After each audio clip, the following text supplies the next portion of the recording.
Shalom Bapak Ibu Saudara, senang sekali hari ini saya bisa menyapa Bapak Ibu melalui renungan singkat yang saya beri judul Mengenal Tuhan di Dalam Badai, yang terdapat di Injil Markus pasal yang ke-9 ayat yang ke-45 sampai dengan ayat yang ke-52. Di ayat yang ke-45 dan 46 dicatat bahwa Tuhan Yesus memerintahkan kepada orang banyak yang mengikutinya untuk kembali ke tempat mereka masing-masing. Dan Tuhan Yesus juga menyuruh kepada murid-murid untuk mendahului dia ke seberang ke Betsaida. Dan sementara itu dia naik ke bukit untuk berdoa. Di ayat ke-47 dicatat di sana bahwa ketika perahu murid-murid sudah di tengah danau dan Yesus masih di darat, murid-murid mendayung dengan susah payah karena angin sakal. Saudara-saudara, ternyata pengalaman besar mereka sebagai pelaut, sebagai nelayan, tidak mampu menaklukkan badai yang besar itu. Saudara-saudara, bahaya sudah sedemikian dekat dengan mereka. Bahkan mungkin bau kematian sudah mereka cium karena begitu susahnya mereka menaklukkan badai tersebut. Saudara-saudara, kita berada di perahu yang sama. Kita berada di dunia yang sama. Dunia yang sekarang ini kita tinggali sedang diombang-ambingkan oleh angin yang begitu kencang. Goncangan besar ini seharusnya membuat kita melihat kembali siapakah kita manusia yang begitu rentan, yang begitu tidak berdaya dan begitu rapuh di hadapan Tuhan, sehingga kita bisa kembali kepada Dia. Seharusnya ini memaksa kita semua untuk kita melihat kepada Tuhan Sang Pencipta kita.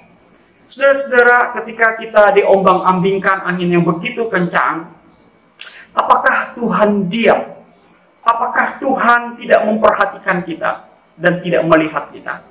Di ayat yang ke-48 dicatat di sana, ketika ia melihat betapa payahnya mereka mendayung karena angin sakal, maka kira-kira jam 3 malam ia datang kepada mereka berjalan di atas air dan hendak mendahului mereka.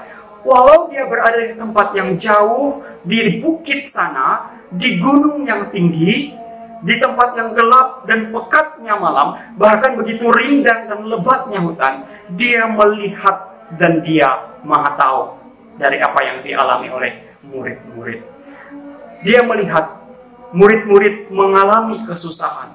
Dia mendatangi mereka di tengah malam itu dan menolong mereka, bahkan meredakan badai itu. Tindakan Tuhan ini mengkonfirmasi bahwa Dia berkuasa atas segala hal. Dan Dia juga Maha tahu, Maha melihat dari apa yang kita alami. Saya juga percaya hal yang sama Tuhan juga lakukan bagi kita. Tuhan melihat, artinya Tuhan mengetahui apa yang kita alami. Dia mengerti apa yang menjadi kesusahan kita dan apa yang sedang kita alami. Tuhan Yesus pernah berkata bahwa Dia tidak meninggalkan kita sebagai yatim piatu. Dia menyertai, Dia menolong, Dia memimpin kehidupan kita. Saudara, Ayub adalah satu tokoh yang begitu banyak menghadapi badai kehidupan. Semua diambil daripadanya. Bahkan segala sesuatu yang dia punya dalam sekejap mata diambil. Hanya tinggal nyawanya saja. Tetapi di kisah terakhir, di catatan terakhir kitab Ayub, di pasal 42 ayat yang kelima mengatakan, hanya dari kata orang saja aku mendengar tentang engkau, tetapi sekarang mataku sendiri memandang engkau.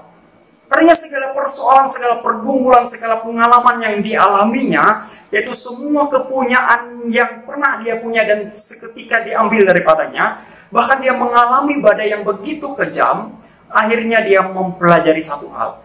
Dia mengenal Tuhan yang sejati lewat semua pengalaman dan badai di dalam hidupnya. Saudara-saudara, mungkin badai itu tidak diambil daripada kita. Mungkin persoalan yang kita hadapi tidak selesai dan tidak pergi daripada kita. Tetapi sebenarnya Tuhan menyertai setiap kita. Menyertai di dalam semua apa yang kita kerjakan. Tidak ada persoalan yang terlalu besar sehingga Tuhan tidak sanggup menolong kita. Dan tidak ada persoalan yang terlalu kecil sehingga Tuhan menganggap remeh hal tersebut. Kita kuat menahan semua serangan dan persoalan itu karena ada tangan Tuhan yang menyertai kita. Sebab bukan dengan tangan kita memegang dia, tetapi dengan tangan dialah yang kuat yang memegang kita untuk menaklukkan badai yang sedemikian besar. Pengalaman akan Tuhan bukan saja tumbuh melalui hal-hal tenang yang kita hadapi, tetapi itu juga bisa melalui badai yang sangat besar yang kita hadapi. Biarlah kita semua semakin mengenal Tuhan melalui semua peristiwa yang kita alami, bahkan melalui badai yang kita hadapi, sehingga kita bisa merespon dengan tepat apa yang Tuhan sedang kerjakan melalui ini. Bapak Ibu Saudara sekalian, selamat mengenal Tuhan lewat badai di dalam kehidupan kita. Allah Tritunggal menyertai kita sekalian. Amin.